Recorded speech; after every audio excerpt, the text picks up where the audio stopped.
I was asking the interns at TD what they thought I should talk about, most of them asked me to talk about nothing, which I did not think was particularly nice because I thought it was a nice question to ask them. So finally what they asked me was, why don't you explain how you got from the seat that we're in to where you are now? And I was like, oh, that could be kind of interesting, because I think what you heard a lot today was a lot of stories, a lot of information that came through career paths, and then you heard a lot of stuff about technology. So for me, the two things I think I'm going to try to weave into the story that I'll tell you here in a second is building that foundation is so critical, but also technology, because I've been fortunate enough where I've been able to ride the wave of technology, and so has our firm, and it's led us to be successful. So one of the first questions I always ask every intern group that I speak with is, how many of you came into your internship program hoping that maybe one day you take a job as a back office operations person or a compliance officer? That is pretty much the identical answer I get everywhere I go. The funny part about it is if you listen to most of the people talking, they all came through that same path. So while trading and banking and investments are really sort of the sexy talk, just think to yourself about what you can get out of that. Because I went into the same idea. I said, hey, I want to be a trader. I mean, how cool is it? I go to the floor, I get a cool jacket, I go run around. But that's not how I got here. So who am I? Just really quickly. So I'm JB Mackenzie. I'm Managing Director for Futures and Forex at TD.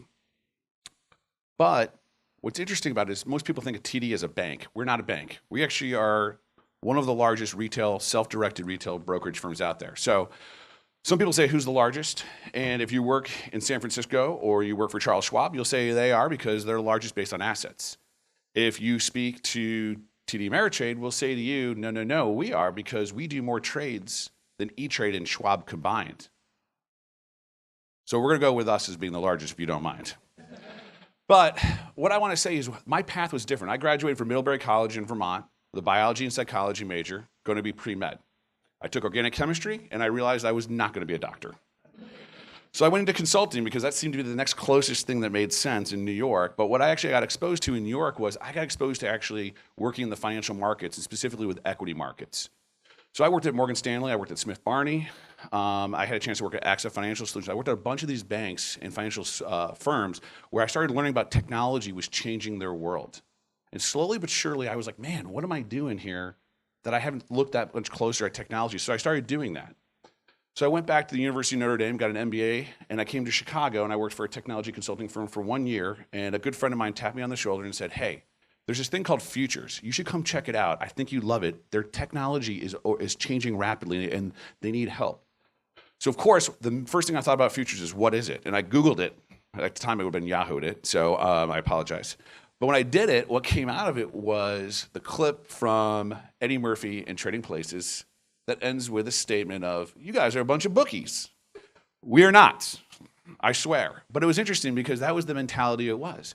So fast forward ahead, what I was doing was I was working with a prop trading firm that also had developers. And the problem we had was we had really smart traders who didn't have the ability to speak to the technology people. So they'd have this great idea, and the technology people would develop something, and they'd be like, what the heck did you just offer me here? This is wrong. So I got brought in to help bridge that gap. But the cool thing for me was not only did I learn a little bit about technology, I learned trading. I learned indicators. I learned risk. I learned what a fight was, what a knob was.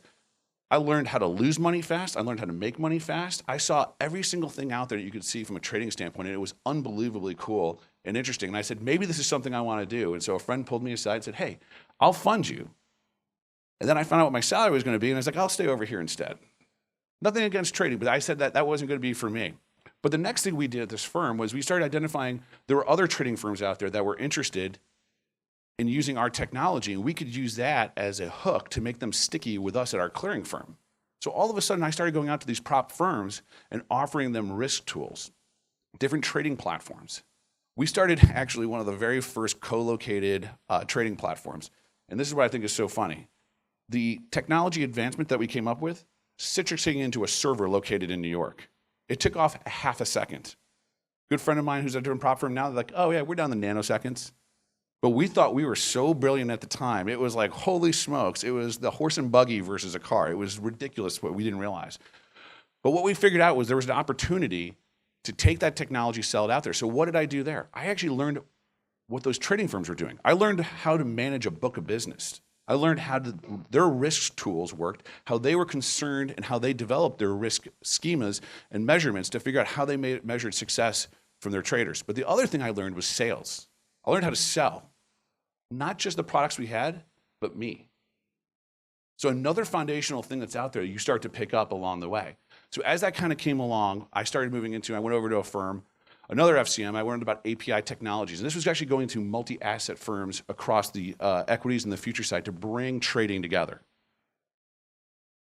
We went out and talked to these major firms that were out there, tried to explain to them what they needed to do, and they didn't want to hear anything about our trading ideas. They just wanted pipes. They wanted access to markets, they wanted risk tools sent to them, and they wanted it done like this. So that's what I did. I did that for about a year, and then I got tapped on my shoulder, and the name that came up here, you guys met Tom Sosnoff at Thinkorswim. He tapped me on the shoulder and said, hey, we just got bought by TD Ameritrade.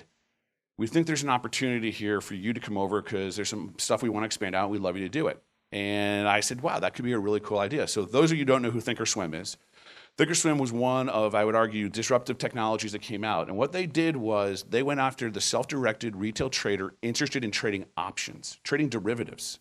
For the first time they brought it on the screen, they did it sort of in three key ways. Did it off of education, creating simple and easy education that you could consume as a trader. Two, they did it with phenomenal customer support, 24/7. There's always someone at our office answering a phone, a chat, a text, a tweet, you name it, it gets answered.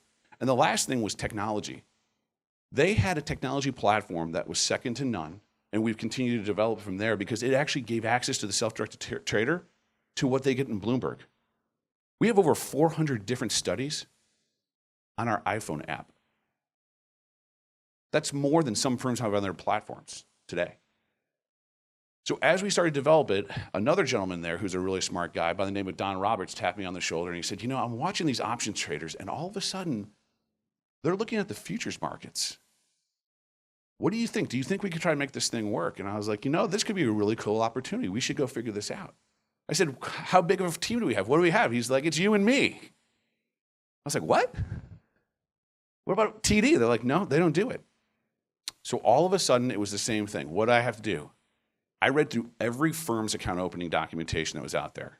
I read through every disclosure that was out there. I started building that foundation again. I started going through learning, walking over to AML. What is it you do? Why do you do it this way? Went over to compliance, which nobody ever wants to go to compliance, but I did.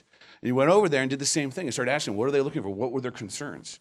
I went over to our legal side, who asked them about their stuff. I went to our technology side.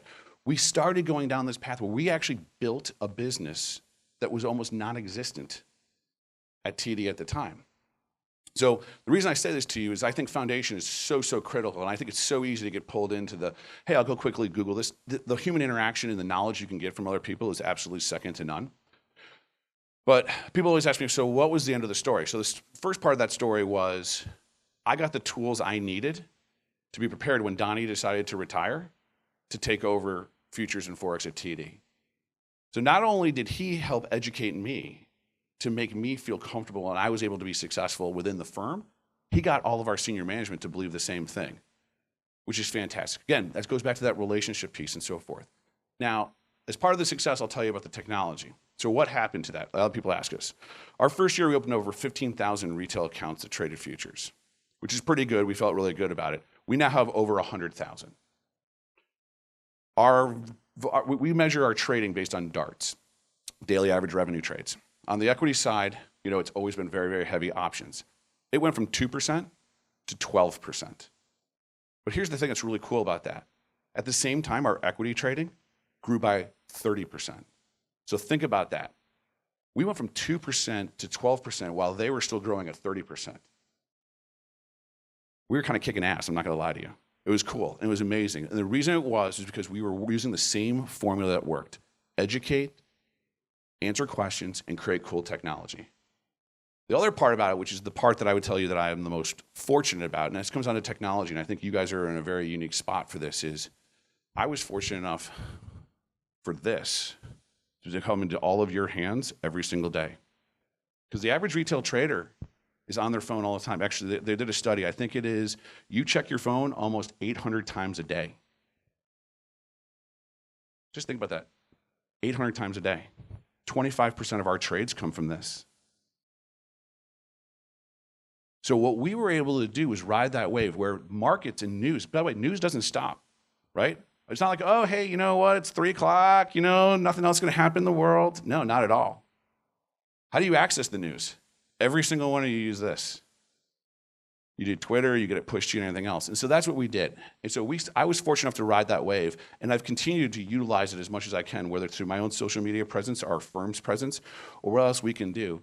Because this phone allows you to trade 24 hours a day, and that's one of the key differences for futures, in my opinion, is that access to the markets. Because guess what? Do you know when Brexit happened? 8 o'clock at night. What equity market was open at 8 o'clock at night? None. The election got called roughly, Florida, I think, was 9 o'clock. What equity firm or equity market was open? None. But futures were. And that's where all these customers were looking to go trade. So I guess what I'll say here in my last minute before I let you go, get your beer or hand your beer to the person who's not 21, is simply this, is if you get anything out of the conversation today that you heard from people is think about developing that foundation. Think about that question I asked you, whether or not you'd be interested in having an operations job or a compliance job. Because that gives you foundation to help you excel up there.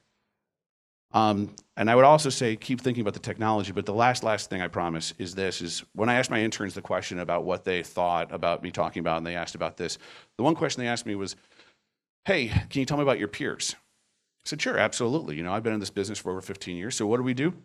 We grab the average age of the top 50 FCMs. 58 years old. I'm 41. My firm has over 10.5 million customers and over $1 trillion in assets. There's a huge gap. My friends aren't in this business. They left trading. And when they didn't have that foundational skill set, they moved away. So what I would say to you is think about that. Think about the opportunity. There's a huge gap in age between some of the people that we hire and we look for in this marketplace. And think about if you can fill that gap, because this marketplace is looking for innovative minds, smart people like yourself.